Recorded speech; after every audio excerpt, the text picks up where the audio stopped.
Good evening friends. Rajdeep Aagade इस YouTube channel पर आप सभी का स्वागत है।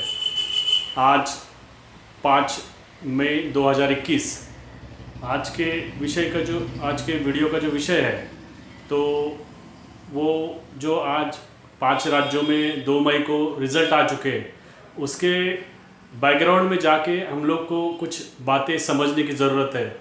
तो वो आज का ये मुख्य विषय है।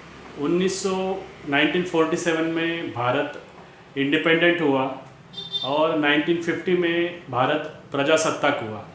और 1950 में प्रजासत्ताक होने के बाद में आज 2021 में ये जो 5 राज्यों के चुनाव हुए, उसमें बहुत सोचने की बात है कि उसके पूर्व हम लोग देखेंगे कि SC ST OBC की अम्बेडकरी विचारधारा पर आधारित एक पार्टी है, बहुजन समाज पार्टी, जो 14 अप्रैल 1984 को माननीय कांशीराम जी ने बनाई थी और जिसके तब 2 सांसद थे 1984 में, और उसी समय पर भारतीय जनता पार्टी के भी 2 सांसद थे।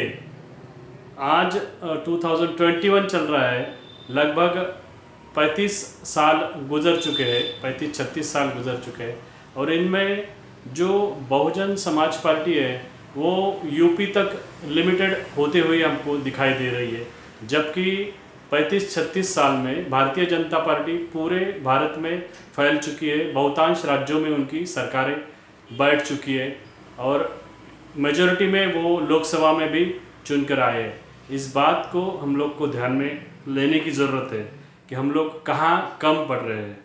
दूसरी तरफ अगर देखें तो जो 2 मई को अभी रिज़ल्ट आए, तो उसमें प्रमुख वेस्ट बंगाल का लीजिए, आसाम का लीजिए। वेस्ट बंगाल में लगभग 50% की पॉपुलेशन ये SC ST की पॉपुलेशन है, और फिर भी वहाँ पे SC ST का कोई रीजनल पॉलिटिकल पार्टी भी नहीं है, और जो नेशनल पॉलिटिकल पार्टी है, बहुजन समाज पार्टी है, तो बहुजन मुक्ति पार्टी, वो वहाँ पे कुछ खास काम उनसे हो नहीं पा रहा है।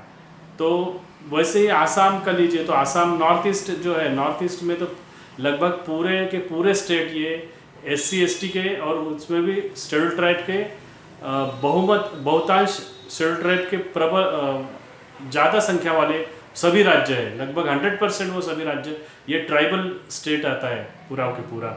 वहाँ पे 5वीं और 6ठी अनुसूची के कुछ राज्यों में बात भी होती है, कुछ राज्यों में उसकी अमल में भी लाया वहाँ पे जाता है। तो इस हिसाब से वहाँ पे आसाम में भी हम लोग देखेंगे तो शेड्यूल ट्राइब और शेड्यूल कास्ट की मेजॉरिटी होने के बावजूद वहाँ पे भी कोई अम्बेडकरी दल खड़ा नहीं हो पा रहा है। उसमें वहाँ की लोकल रीजनल पार्टी भी कोई ऐसी नहीं कि जो SC ST की अम्बेडकरी विचारधारा के आधार पर पॉलिटिकल पार्टी हो ऐसा। उसी तरह से हम लोग अगर नीचे जाएंगे तो केरला और जो तमिलनाडु है, तो तमिलनाडु में और केरला में भी वही बात है। केरला एक एजुकेटेड स्टेट होने के बावजूद भी वहाँ पे जो SC ST लोग हैं, उनकी अस्मिता पता नहीं क्या काम कर रही है कि वो लोग एक अम्बेडकरी दल को वहाँ पे खड़ा करने में अभी भी दिखाई नहीं देते, जबकि आरक्षण लेने में, रिजर्वेशन एंजॉय करने में यही सब लोग जो SC ST OBC के वो सबसे आगे रहते हैं। वो भी सोचने की बात है। वही बात तमिलनाडु में भी आती है। तमिलनाडु में भी कोई भी नेशनल लेवल का जो बहुजन समाज पार्टी है, तो बहुजन मुक्ति पार्टी, या तो वंचित बहुजन आघाड़ी आज खड़ा हो चुका है, महाराष्ट्र से आगे बढ़ने की कोशिश कर रहा है, तो उसके भी वहाँ पे कोई उम्मीदवार वहाँ पे लड़ रहे ऐसा दिखाई नहीं देता। वैसे ही पुडुचेरी राज्य की भी बात है।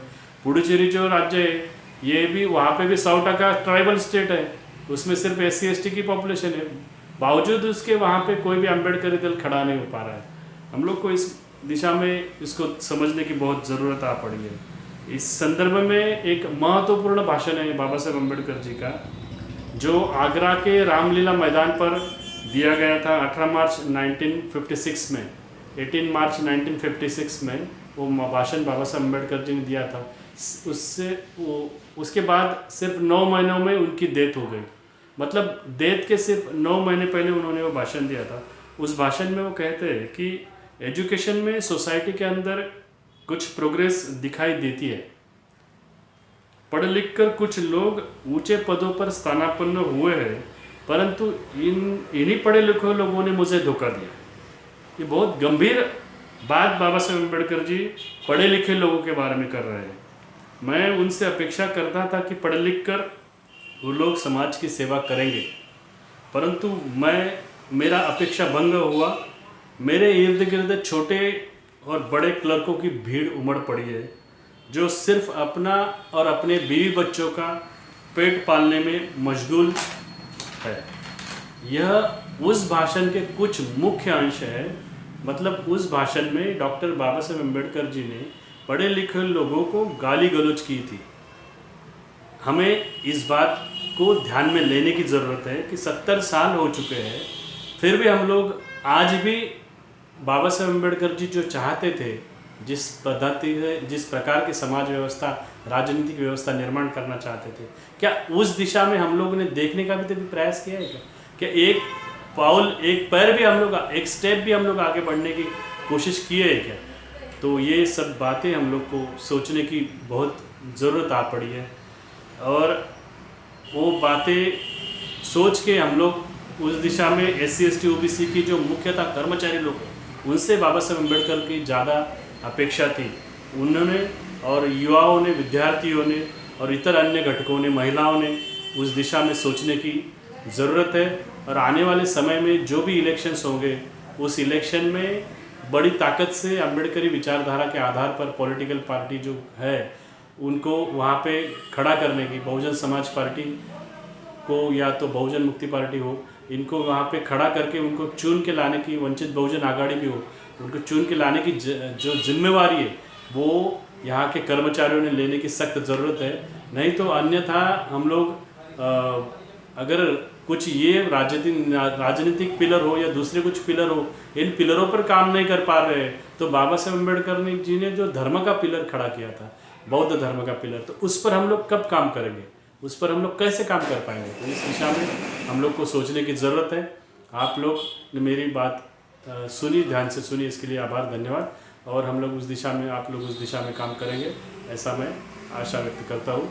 हमारा ये जो वीडियो चैनल है राजदीप आगड़े यूट्यूब चैनल, आपको इसे सब्सक्राइब करना है। अगर वीडियो पसंद आया तो इसे आपके फ्रेंड के साथ शेयर करिए, लाइक करिए और कमेंट बॉक्स में कमेंट करिए कि हम लोग इसमें और ज़्यादा तरह से अच्छी जानकारी आगे लाने का प्रयास कर सकें।